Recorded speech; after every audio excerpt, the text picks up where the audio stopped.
Welcome to 2024, the Val Bounce. We are back. We're back. I'm Damien. I'm Steve. That's you. You're I'm Steve. It's true. We are back. So, yes, we're going to kick off this year. It was a busy end to last year, and now we've got a bit of news to wrap up on. And today's Supercars video, we're just going to kind of collate a little bit of what's been happening and give our thoughts on it. So, we can kick off nice and quickly. We can. So, the 16th of Feb, it marks the season opener at Bathurst, Steve. Yeah, it does, mate. It does. We're back into it. What do you think about it being, this contract thing where we've got to have it in New South Wales and then jamming Bathurst as an additional round? No.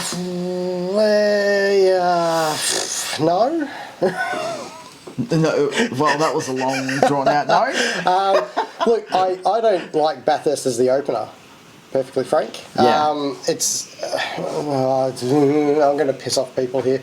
I don't like Bathurst as the opener because I think Bathurst should be just Bathurst. I actually think Bathurst shouldn't even be on the Supercars Championship calendar, but that's another thing. Ooh. So, it's a no from me, but we have to have a season opener somewhere, and because Newcastle decided to be problematic, I guess jeez, you're very kind. We only can go to certain places, and I'm glad it's not SMP. Well, yeah, I guess our options are limited, and I think my bugbear is this. I don't know when it ends, but this contract thing of having to have the season opener in New South Wales is basically it's ruined the whole calendar, in my opinion. Newcastle cracked the sads and threw their toys out of a cot, and it's really disappointing because I think as an opener or as a scenic kind of spectacle, it's a pretty good event. And I'm with you. I'm partially with you. I don't know about Bathurst being a separate outside of the championship, but I don't like going there outside of the Bathurst 1000 because I just feel, the heritage, I guess the feel that you get from Bathurst 1000, it never gets replicated anytime we go to Bathurst outside of that. No. And it really does feel like it's just this filler because we had no other options. So yeah, I'm not so keen on it, and especially because you've got this one in Feb, and then we've got to wait, a long time for round 2 before we get to Taupo. Yeah. And so it really kind of just feels like this sort of, they used to have those joint test sessions at the start of the year. Yep. It almost feels a little bit like that. So yeah, that's my thoughts on it anyway. Look, I'll say that I am excited for it because I'm excited to see the results of everything that's gone on in what the Americans would term the winter break, but our summer break. Yep. So, with so many changes, it'll be interesting because obviously when we were there last year, it was not great. So I think, it'll be interesting to see what unfolds there. It will give us a real understanding real quick of how that's all gone, which I think is a good thing.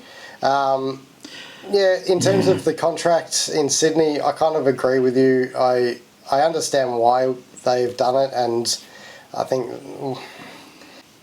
we shouldn't be locked into where we start. I know Adelaide's our last race, but man, that was such a good way to kick off the season, and that gets everybody amped up for what's going on. I just don't feel like Bathurst sprint round, I guess, is going to give us that same feel, which is sad, but it is what it is in the end. We sit here as minions and have to just watch and see. Yeah, and I think you bring up a good point. It's probably a good track because we were there recently before some of these aero changes, and it's a good segue to get onto the wind tunnel testing as an update. But we'll be able to quickly see whether those changes have actually made a difference in terms of the parity and the way the cars are. So that's probably a good thing. Yeah, definitely. Yeah.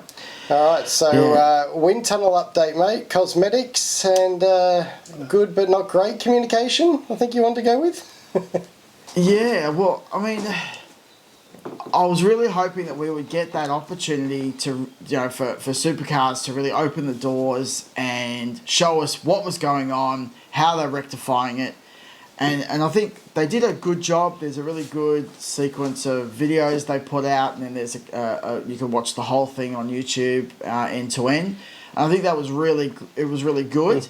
I think where it wasn't great is that it felt like they were doing everything to mask that there was a problem, and they were still kind of the language around it and the way they were presenting it was, like we were refining what we're doing, we're making it slightly better, and it was like, no, mate, it was pretty stuffed, and this had to happen.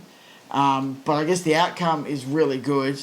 The initial testing that they did seemed to be really successful, and they got to a really good outcome according to them. I guess we'll wait and see. Yep. But I guess that secondary going back to the wind tunnel to do the cosmetic stuff, I'm not really sure about how I feel on that. I'd rather just the performance be right rather than worry about how things look. Yeah, look, I think they're focusing on the way things look only because there was such a problem at the end of Gen 2 where the cars looked pretty average on both camps. I don't care what you say, that Opal was horrendous to look at. And yeah, so the cosmetic stuff is definitely probably high on their priority list, which I do understand. And they did leave the cars over there, so it wasn't like they brought them back and shipped them back. So they didn't waste money in that sense. But yeah, unlike you, I'm probably less worried about that. I think, at the end of the day, as long as they do what they need to do and it's right, and we turn up at round 1 and we do have a competitive championship, then I'm happy. And I guess around the actual discussion and what they were talking about with everything and what they were coming forward with, I don't think they were particularly bad. I think, like, you're right, they definitely held some back, and they did use language like, we were refining everything. We definitely, I think by the end of the season, we could definitely see that they were much closer than what they had been. Whether the advantage was one way or the other, I don't know. We didn't really have aero tracks to determine that. So, look, I'm sure they were by the end closer, but if you took the original from the start of last year and you threw them both in the wind tunnel, I would say the gap would be massive. Yeah, I definitely agree. I think that was subtly hinted at. They didn't say it and they didn't, really declare it, but just you could tell by how they started, and they started with the refined, so where we got to as opposed to the very start, and it was I think it was after, not Townsville, they made changes after Townsville, and I think that was their starting point, and so clearly that tells me the really start of the season was way out of whack because, we weren't even close after the Townsville stuff. So yeah, well, that's it. And the Townsville changes were the wrong way. Sorry, DJR, but you made a wrong choice. They cocked up. So, I mean, that's on Ford and them as the homologation team as well, not on Supercars. So they need to be better. Thankfully, we had Tickford and WAU come to the rescue towards the end of the season with the parts that were needed to really elevate the Fords back up the front, and that it worked in a sense. So that's all good. But going into this year, let's just hope that we turn up at Bathurst. We have both cars are quick over a straight line, and both cars are quick over a duration of distance, because that was the biggest problem. Well, that straight line speed, but we don't know much about that. Not much has been said, so I'll leave that for a later date once we've got more information on what they do. Yeah, I'm sure we'll touch on that after we see the first round, because we'll either be super happy or super angry. not like us at all, Yeah. Well, I guess just to go on to the next topic, I saw there was some more changes that were happening at Supercars. There was people coming in and out. probably the most notable one was that Nathan Prendergast is returning to the broadcast, to be head of broadcast at Supercars. Interesting. Now, he was always pretty good in that role. From what I can see from the reporting and trying to piece things together, it really looks like he left to go do something. That didn't pan out. There was some complications on that side. He never really got it. He ended up not doing that role and helping out with the F1 broadcast in certain regards. So I think that just wasn't what he agreed to or what he signed up for, and so I think he's just jumped back into the place. So I don't think it was a negative against his replacement at the time, which is Tunnicliffe. I think it was more they just wanted the more experienced guy back because the opportunity arose. Yeah, okay. Yeah, I'm not across the broadcast changes, I must admit, being away. But, look, the broadcast has never been terrible in terms of like what they actually show you and so forth. It's always been pretty good. The only ever issue that I ever have is to do with the commentary team. So it's good to have somebody back who's got so much experience, I guess, and is good at what he does. I guess one way or another we'll find out come round one. I'm sure we won't even see it. It'll be just as we go. Just seamless. That's it. Yeah, I think it'll be pretty seamless, and you'll still have the same issues that we have with the broadcast, and it's as you say, not the video footage. That's it. That's it. Now I know I'm going to kick this one off. I know we normally alternate, but I know how strong you have in terms of some feelings about this. Not so much about Ludo Lacroix, the Frenchman. Yep. So I guess I'll start and then we'll kick off a little bit more. I think it's a bit of a flop rather than a mic drop to move teams. I think he's highly skilled, really expert in aerodynamics and a few other things, but I just don't think the Gen 3 cars will benefit the skill set that Ludo has. Now, he's no dummy. He's going to add value to a team like Premier, no doubt. And we are talking about that move from Ludo to go to Premier. Yep. But, I think that I don't think it's a bigger asset as it was when you moved from Triple Eight to DJR. But give me your thoughts and maybe round off on a bit of a broader thing about Premier and how you feel. I don't know if everybody wants to hear me rant on about Premier. Look, I don't know. Ludo is a fantastic engineer, and there's no doubting his pedigree and what he was able to do for DJR when he came across with the Penske and everything else, and what he did at Triple Eight for a long period of time. He really, set up both teams pretty well in that instance. Obviously, the last couple of years, I don't think he's really had a driver that can drive what he needs to get out of the cars. I don't think I've said that very well at all. Extract the best. But, extract the best out of the car. That's it. Yep. So, definitely. And then coming to Gen 3, you're right.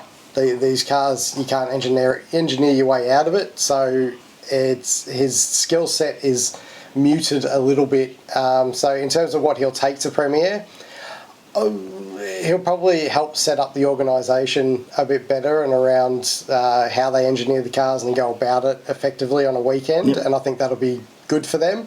But I don't think he'll bring much in the way of getting speed or something out of the car necessarily. As for Premier themselves, buy myself way to the front. I'm not interested. Thanks. And I know, just before you all come at me, I know that everyone spends a lot of money to get to the front, and you do have to spend a lot of money, but what I mean by buy my way to the front is they literally go to Triple Eight and say, give me everything. And I'm less interested in that than I am a team actually coming in like Aerobus, putting their cars together and hitting the front. Yeah, it was funny that I sort of had some defence when we were talking about this initially when the news dropped, and you big rant about Premier and he didn't like them and being a Triple Eight customer, and but I thought what was really interesting was the fact that the news that's also just dropped is that they're going to fill in for the engine testing for Triple Eight in the coming week or so. So Triple Eight can't get a car there. I think they're doing the launch or something, which is this week.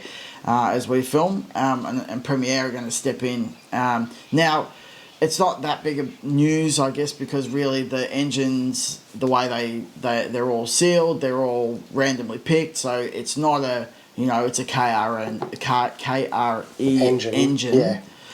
Is that like ATM machine? Am I saying, is it KR it's just engineering, or is it an engine? Anyway, no, KRE engine, essentially, yeah. Engine. Yeah. Yeah, there we go. And so it's really the same thing. I just thought it was very interesting that they chose Premiere as the replacement as opposed to someone else. So, being a Triple Eight customer, they get some perks out of it. Yes. And I guess just quickly, which was a little extension, not really in our show notes, but what were your thoughts on the departure of Ludo from DJR and some of the changes that they've made? Look, DJR's probably in a point where they need to make some changes. We've got Ryan's Story coming back, which I know isn't in our show notes, but that's a huge deal. That organisation needs, I'm sure they still have the processes, but they need a firm leader, and I don't think they've had that since Ryan unfortunately has had some health issues, some illness. So having him back in the garage is going to be a big thing for that team, and I hope it means that they find their way to the front. Whether they do or don't, I don't know. I don't think that the two drivers they currently have are quite to the level that we need for them. But they do have Kai Allen sitting in the background waiting to jump in, and that they do is something to get excited about in the future for that team, especially if they hold on to him. Yeah, if they can hold on to him, I think that's the sort of the future. I think you're right that the two boys can definitely do a lot better than they did. Yep. But I don't think they're going to be the lead Ford team, despite being the homologation. And so. Yeah, I'm with you. I think the ownership change has helped inject some new kind of structure and the way they go about it. Ryan's Story is very good at managing that and being that team leader. So I think that's a really good plus. So it'll be interesting to see how they go this year. Definitely. All right, Damo. So moving on to 2024 predictions, crystal balling. What do we see? I know you put this in here, but how the hell am I going to guess? Well, we don't even know whether the Fords are competitive. I know. I'm getting old and grumpy, but look, I'll give it my best shot. I know you want to do this, and I'll just pick some people and just commit to the mayhem that's probably going to be when we do the review at the end of the season, where I'm like, what the hell was I thinking? And just for you guys as well, you can get involved with this. Put your predictions in the comments below. Let us know what you're thinking. So just as a setup, so you sort of know, I'll put it in the feed notes for you. But championship winner. We're going to have predicting a Bathurst winner. First race win, if we think anybody will. Our biggest improver from 2023, now that can be team or driver, and also biggest flop, and that could also be team or driver. So let us know in the comments before we even kickstart this segment off what you guys think, because I'd love to see it, and we can try and revisit it back towards the end of the year if we remember, because we are getting old, and as it is my birthday today. It is. But yes, I think this will be good. So let's kick it off, Damo. I'm going to put you under pressure. Yep. Championship winner. What do you got? Cam Waters. Cam Waters is mine. I am hoping that the changes to the Ford will mean that they are competitive, and I think the reduction from 4 to 2 cars for Tickford, a little refocus there, change of management with Teddy now moving into the Supercars gig. I feel like it's a great opportunity. It's kind of like that. You get a new coach or something happens in the team. It's a bit of a change. To freshen up. And I think he's always been pretty close. It's really been both the parity this year, but Tickford have had some challenges, and I think that reduction in cars should help them. So that's my pick. All right. So Cam Waters for you. All right. So here we go. I want to go left of field. I feel like Cam is probably, you're right, he's probably the pick. Now that Shane's gone and no Scotty McLaughlin, people who sort of take away from him a little bit here and there, especially with Tickford not always being brilliant. Yep. I can't see WAU being consistent enough. I know they finished top forward, but I just can't see them being consistent enough. So sorry, Chaz, I'd love to see you win the championship, but I'm pretty sure I thought you'd win the championship last year and that didn't eventuate. So I'm going to go really left of centre, and I'm going to select Matthew Payne. Oh, I knew he'd be in your list. I was trying to figure out how many of those categories you were going to put Matthew Payne, and I was actually ready to make a joke that was just going to be the Matthew Payne show when you said it twice. I think he's going to inflict pain on the entire field. Yeah, and look, he definitely showed that he's ready, and mentally, he's obviously a great driver, but mentally he was ready, really commanded that race at the end of last year. I think it's a good pick, solid pick. Look, just the way there, he finished off that season, he was getting more and more competitive, more and more at the front, and the consistency factor, we touched on this late last year about how good he was in terms of controlling that last race and how Ambrose-esque it is, and maybe that's my personal thing because I liked Ambrose so much. He was my driver. But yeah, I don't know. I've just got that feeling that he's going to be pretty solid.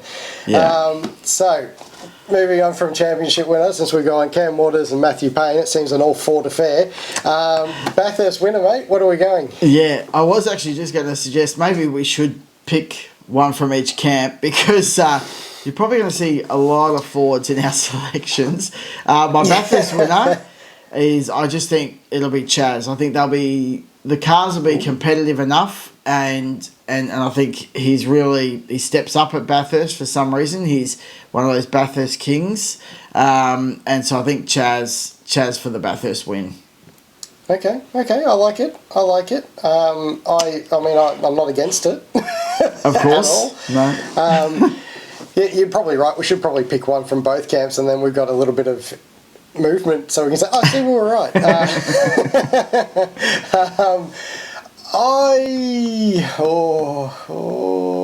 Chazzy. I do like Chaz for the win. I think I'm with you. I think Chaz is going to be tough to beat, and especially if he's got Holdsy still in the car. Yep. I think it'll be good. I do want to shout out that if they stick Tander and Payne together, that's probably going to be strong as well. Which is nice because it's not often the Ford boys turn up to Bathurst with some strong lineups. So if we can have a few, that'll be really good. But obviously, at this point, we don't know. It's crystal balling. Come on, people, work with me. Please be nice. but yeah, I think like you, I think those cars right and Chaz and Lee on song, they're going to be absolutely. Yeah, they're probably going to win Bathurst. Yeah. Out of the two, just with a bit of experience on their side. Yeah, I think they should be pretty good. Now, we had a quick chat about the first race win, and we thought it was probably a good one just to kind of put up there and talk about it. Now, I guess we probably should put some context around it. We have got a list of people, and we think it's right. I hope it's right. Let us know if we're not, but of who is not a race winner as of yet. At this point. There is one asterisk, of course. So we've got Jackson Evans, Aaron Love, Richie Stanaway, technically. Asterisks. Yep. Ryan Wood, Bryce Forward, and Thomas Randall as the ones that we sort of think are eligible. Who's your pick? Who do you think might actually achieve their first race win?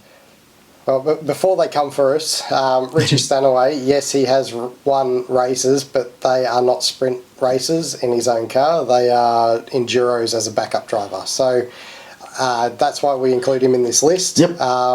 So, look, I would expect that Richie's probably going to be strong contender for it. Yeah. Just based on the equipment that he'll be receiving this year.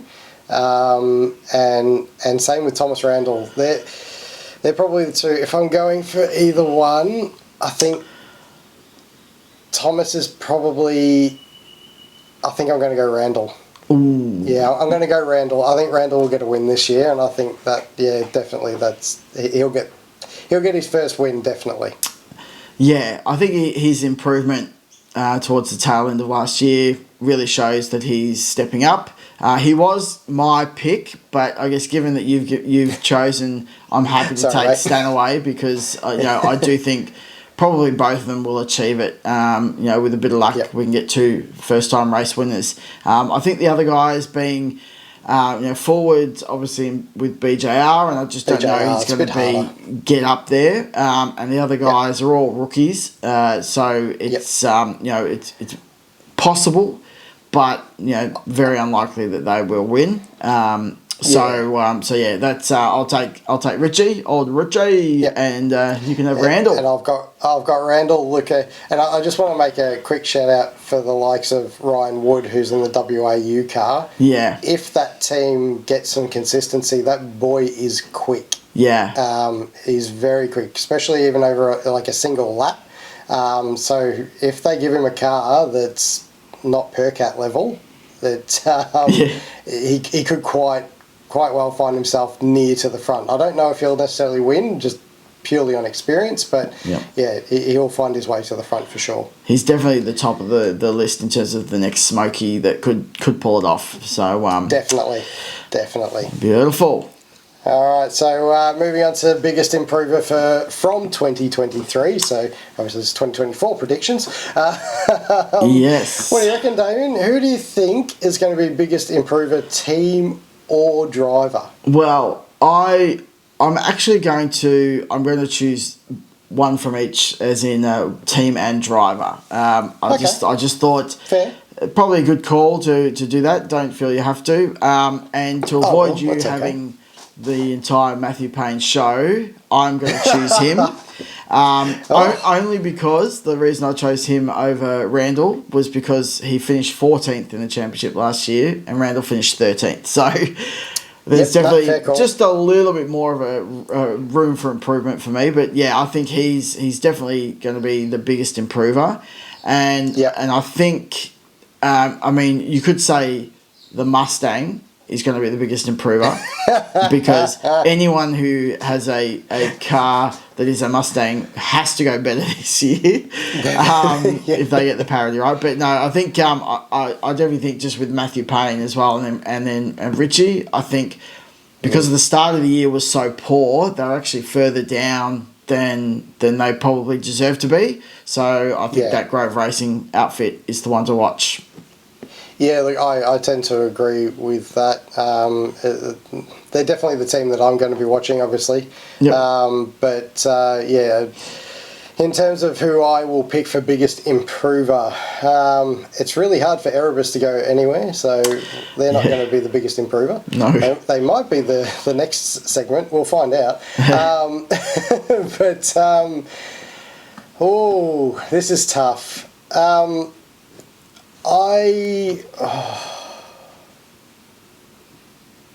It's really hard to pick anyone other than Penwright and and someone from that fold because they just feel like they're going to make a huge step this year. I'm actually going to pick DJR. Okay. I think with Ryan Story back in the fold, leading them properly, they might not make the best start to the year, but I think they'll improve throughout, and then by the end of the year they'll be closer to the front. So I don't think they can go any worse than they did last year. Yeah. So I just thought I'd quickly check, just to interrupt. I thought I'd quickly check because I'd forgotten where they'd finished, and I'm like, you that is the safest bet ever. How soft. Where did they finish? Because I didn't even check. 16th. Well, if Matty doesn't bring it home for me, DJ should. Because even if they still have a crap year, but they finish ahead of Blanchard.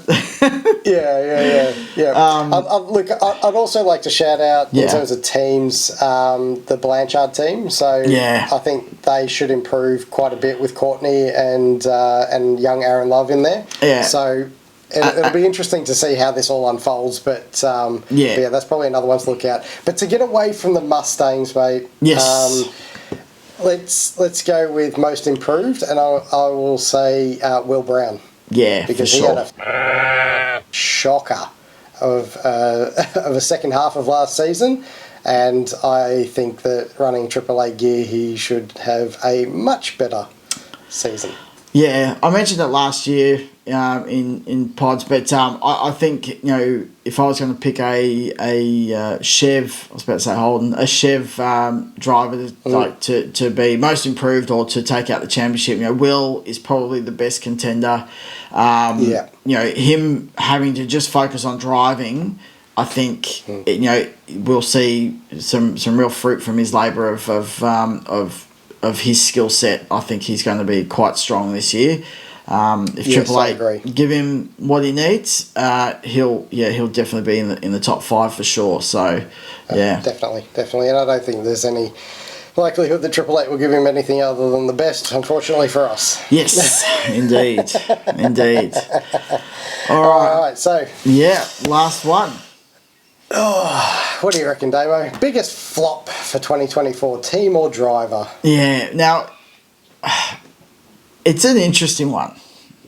I'm going to take it a little bit left field, where I think probably the intent of the question when you asked it to me was, who's going to, fall down the rankings type of thing. But I can't get past the flop, which was actually from last year, but it will pan out this year, and that was Davey Reynolds stepping away. Look, I get he's getting older. He wants to have that longevity. He'll be very happy and will, produce some sort of performance, some reasonable performance with whatever Team 18 can give him. But that was just a flop for me. And I just think, it's going to be a hard year for him to think about in the next 2 years under that contract. So, in terms of fall from grace, I guess is what I'm sort of thinking of. It's tough because who will I pick? It is so hard because you don't really want to see anyone sort of drop, but inevitably somebody does. Yeah. People are going to hate me for this because you think I hate Triple Eight. Brock Feeney. He's not as good. I had a gut feeling you were going to choose him. Yeah, I had a gut feeling. Yep. He's not as good as people make out. He is good. Do not get me wrong. Kid is good, has talent, but I can't help but feel that he's going to drop away a little bit. And I think especially if Will Brown comes in strong, that'll be his biggest challenge yet. I know Shane is a massive competitor, but Shane was off the boil last year, which is why Brock had a bit of a fun time. Yeah. And the moment somebody takes control of that again, I don't see him getting out of that back of top 10 to mid top 10 sort of section. Yeah, well, I guess he's pretty high up because last year he finished 3rd, so it's a pretty good bet that even if he still has a reasonable year, that he could end up behind, like a Cam Waters or a Chaz, or some of those 4 teams that, theoretically should be higher up. Should make a step. So, nice safe bet, I reckon. Even if people hate you. Safe. I'm either going to get egg on my face and he'll end up winning the championship, or I'll look like a hero and know what I'm talking about. So, either way. But that's how it is for all of these guesses that we've just made. Yeah. I mean, as I said, there's always one that you have to pick, and I've always had that feeling that while Brock is good, he doesn't have that little extra that I look for in a driver. He's not Scotty McLaughlin. He's not an SVG. He's not an Ambrose. He just doesn't have that little extra bit that I would expect him to have. So, but that might come. You know, he is very young as well, so you give him a couple of years and he might change that completely. Right. Very true. That would bring us to the end, mate, of our Supercars pod. It's been a good one. It has, yep. And so I guess, you know, if you've enjoyed it, like and subscribe and share it around. I will close out by saying happy birthday. Thanks, mate. So that it's on record. As of recording, that January today 17th. That's the birthday. I'm still older than you, but you're old. You are way older than me, but that's okay. Very, very good. Thanks, mate. I appreciate that. And for everyone else, please get involved in the comments. Let us know exactly what you think. We're washed, whatever. We don't care. It's just a bit of fun, you know, at the end of the day. And yes, we are Ford biased. So sorry about that. But that is the way we were brought up. So. Yep. and we're not trying to pretend that we're not scafey. No, that's it. Yep, that's exactly right. Exactly right. So, looking forward to the start to the season and everything that unfolds and a few liveries to come. And you'll probably see an F1 shortly. Yeah, we'll do an F1 podcast. We've got more stuff coming. It's all going to be happening as we get back into it in 2024. That's it. All right, guys. Thanks for tuning in. Thanks, everyone. Good luck for 2024, everyone. And yeah, I'll speak to you soon. Ciao. Bye.